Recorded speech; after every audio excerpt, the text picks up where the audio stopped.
Hi, everybody. My name is Vitoria, and we are here to discuss our article for the International Conference on Management Studies. So we are talking about, what do consumers think about disposal recyclable waste in Montreal, a study on discard behavior. And our work was done by Carina, Daniela, and me, Vitoria.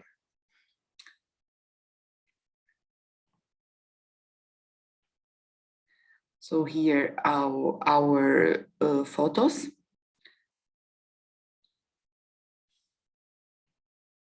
And our short biographies. So Carina has a master's degree in marketing at PUC. She is a PhD student at Agrobusiness Center Research, CEPAM, from URGS, Porto Alegre, Brazil. Daniela is doctor from Agrobusiness Center Research, CEPAM, from URGS in Porto Alegre. And she is associate professor at URGS in two centers, Business School and Agrobusiness Center Research. And me, Vitoria, am participant of the post-graduation program at URGS in Business School. And my area of interest is circular economy and consumer behavior. The introduction, as an introduction of our work, we have the context of a social and economic crisis, environment pollution, but also a growing awareness of sustainability and concern of the environment. The consumer plays an important role in the waste management process, like we have the consumer being a stakeholder in this process and can be seen as an important agent in the change towards more sustainable consumption practices. And it's important to understand that the consumers think about recyclable disposal waste in supermarkets, because supermarkets can be considered the biggest retailers that we have, like evaluate physical stores.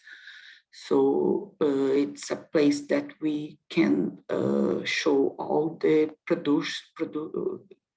we have the contact of producers and consumers, and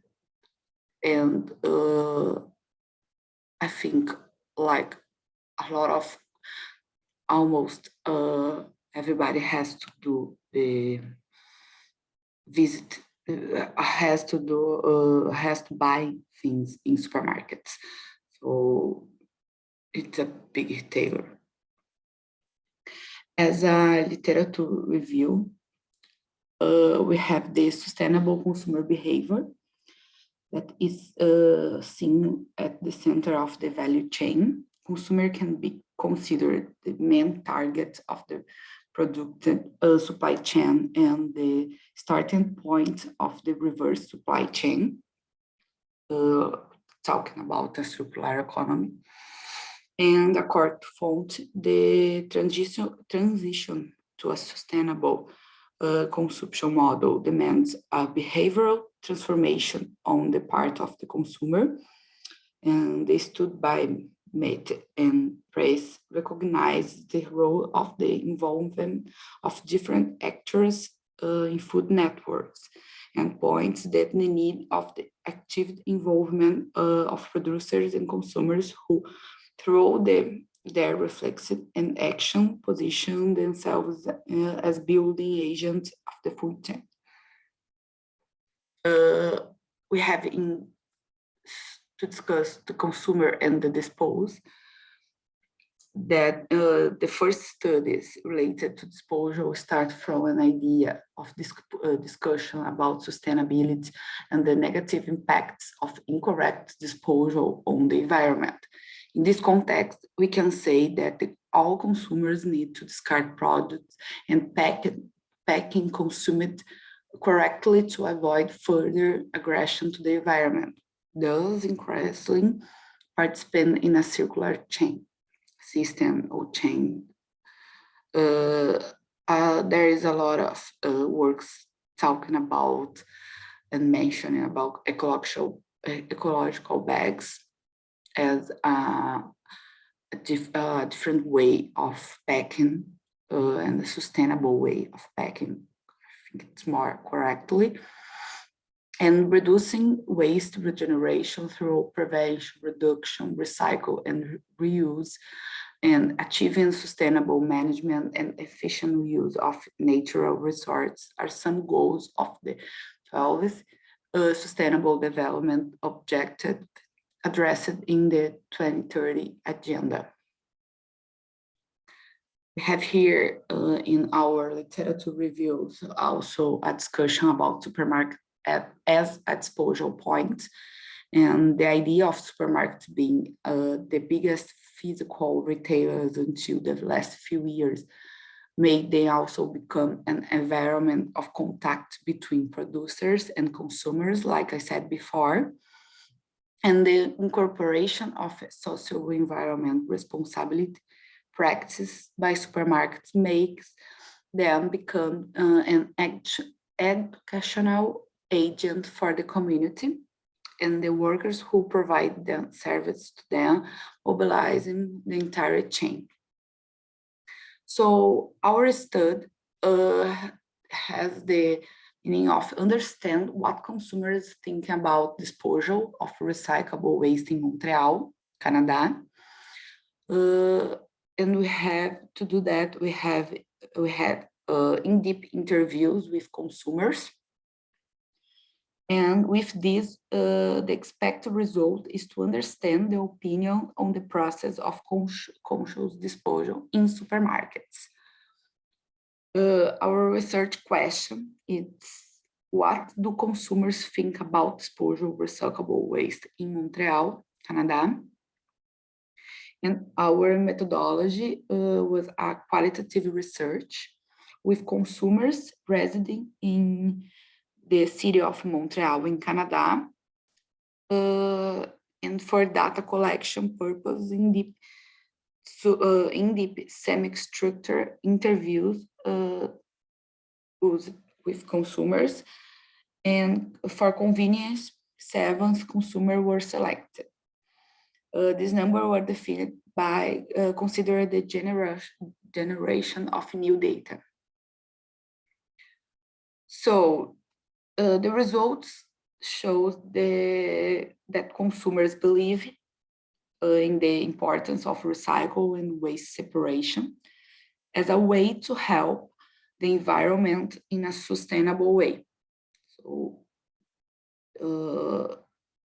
but also show in general that all the consumers don't think it's practical and convenient to dispose their recyclable waste in supermarkets in Montreal, of course, that we're talking about.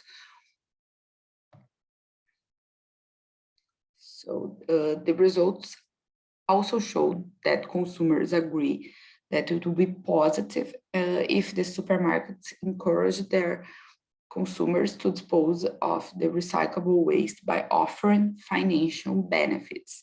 They also believe that this action could incentivize people to recycle more in general. The use of the returnable bags, again, was pointed out by consumers interviewed in this study. So we have here a figure that shows some points that appeared in the interviews, like supermarkets and grocery stores do not incentivize recycling process, and it will be better to reduce waste than recycle.